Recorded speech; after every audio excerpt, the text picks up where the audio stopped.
What's going on, guys? Coming after the video here. So today we're changing the rear wiper on the Mach-E today. The car has 42,000 miles. I've never even changed it, so let's get to it. It did take me a little while to do. As you can see here, I'm playing around with it. I'm gonna get a towel, put it down so I don't scratch the windshield.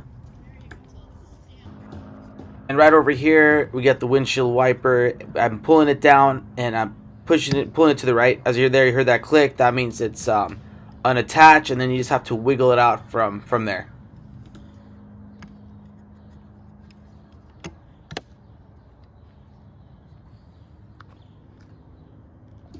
As you can see here, the wiper's been torn. I'm kind of embarrassed that I actually let it go this long, and this is the original wiper when I bought the car, so time to change it out.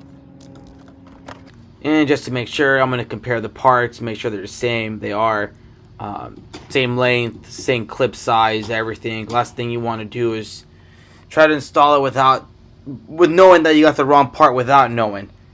So right here, we're just going to align it. I'm looking in. It's hard to see. I should have taken a video of it, but it's pretty straightforward. You put it in, and you just hear a click go on, and it stays. It stays. So there we go. I'm trying to wiggle it out, move it around, and that's how you change your wiper on a Ford Mustang Mach-E.